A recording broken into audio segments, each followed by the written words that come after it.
Hey everyone, I didn't expect to be sharing this, but after what happened last week, I just had to.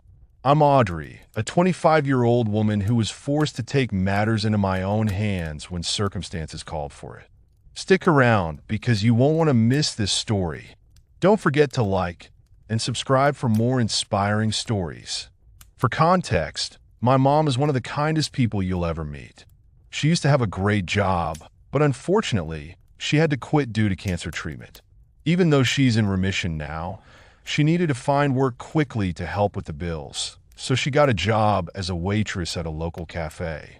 She never complains and always wears a smile, even on her toughest days. Growing up, it was just mom and me against the world. We've always been close, sharing everything from our favorite books to late-night movie marathons. Her strength and positivity are contagious, and I can't imagine having a better role model. Seeing her struggle but never lose her spirit has been both heartbreaking and inspiring. Enter the entitled woman, Karen. She started coming to the cafe every day, making snide comments and belittling my mom for no reason. Here are a few examples of her nastiness. One day, during my lunch break, I decided to visit mom at the cafe. I found her serving Karen, who was, unsurprisingly, in full diva mode. "Excuse me," Karen called out loudly, waving her hand dramatically as if summoning a servant. I dropped my napkin. "Be a dear and get me another one." Mom, always patient, smiled and retrieved a fresh napkin, handing it to Karen with grace. But Karen wasn't done. "Marilyn, is it?"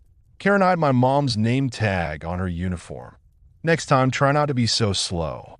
"I don't have all day," she sneered, her voice dripping with condescension. I clenched my fists under the table, but Mom just nodded, still smiling. "Of course, ma'am. Is there anything else you need?" Karen ignored her, turning to her phone with a dismissive wave. Another time, I was there when Karen decided to criticize every little thing about the service. "This coffee is too hot," she snapped. "And this pastry is cold. Did you even bother to check? And look at this table. It's filthy." Mom apologized. "I'm so sorry, ma'am. I'll get you a fresh pastry and clean the table right away." "Oh, and those flowers," Karen continued. "They're wilting. If you can't keep fresh ones here, maybe you should bring some from your own garden." Mom's face fell slightly, but she simply said, "I'll see what I can do, ma'am." The worst was when Karen made it personal. One afternoon, she looked Mom up and down and said loudly to a friend, "It's such a shame when people don't take care of themselves. Look at her. She looks exhausted all the time. I guess some people just aren't cut out for success." Mom, being the angel she is, never wanted to complain or make a scene. But last week, things went too far. Mom came home in tears, her uniform stained with coffee. It turned out Karen had thrown her coffee at my mom, claiming it was too cold. It broke my heart to see her like that. "What happened?" I asked, gently wiping her tears. "It's nothing, Audrey. Just a bad day at work." She tried to dismiss it, but I could see the pain in her eyes. "Mom, please tell me," I insisted. She sighed. "Karen." She threw her coffee at me because it wasn't hot enough. I tried to apologize, but she just screamed at me and stormed out. "Why does she hate you so much? What's her problem?" I asked, my voice laced with both anger and concern. "This isn't just about a customer being mean to a waitress, Audrey. This goes way back." Mom hesitated, then finally admitted, "Karen is a former classmate. She's held a grudge against me ever since her father chose me over her back in the day." "That's it," I said, my voice shaking with anger. "I'm not letting her get away with this." "Audrey, please." "I'll handle it," said my mom. Her tone was convincing, filled with pure love and concern for me. I shook my head, trying not to worry my mom too much. But as we hugged, my mind immediately started plotting how to teach Karen a lesson she would never forget. Having established that enough was enough, I decided to take matters into my own hands. Finding Karen online was easy peasy. A little stalking of her social media accounts revealed she was obsessed with her image. She bragged about her lavish lifestyle and her pristine appearance. After doing my research, I concocted a brilliant plan. First, I set up a fake Instagram account, posing as a high-end beauty influencer, Lila Sanders. With a few paid followers and some bot engagement, the account was as good as real. Then came the next step. I started interacting with Karen's posts, complimenting her and gradually getting her to trust the fake account. After a week of friendly exchanges, I sent her a message about an exclusive, invite-only beauty event happening in town, claiming I had an extra VIP ticket. I hope you're doing well. I've been loving your recent posts. Your style is just impeccable. I'm reaching out because I have an extra VIP ticket to an exclusive, invite-only beauty event happening in town next week. It's going to be a fantastic opportunity to network and enjoy some luxurious pampering. I thought you might be interested since you have such a passion for beauty and fashion. Let me know if you'd like to join. Best, Lila Sanders. Karen jumped at the chance. Oh my God, that sounds amazing. I'd love to go, she texted back, her excitement practically jumping off the screen. The event at the Grand Hotel, I told her. The dress code is really strict, so make sure you look your best. She replied right away. Absolutely. I can't wait. Thanks so much for the invite. I smiled to myself, knowing that soon, Karen would regret ever messing with my mom. Karen showed up dressed to the nines, a smug smile on her face as she strutted into the hotel lobby. I watched from a distance as she approached the front desk, her confident demeanor slowly morphing into confusion. The hotel manager, Mr. Daniels, was already waiting, looking rather displeased.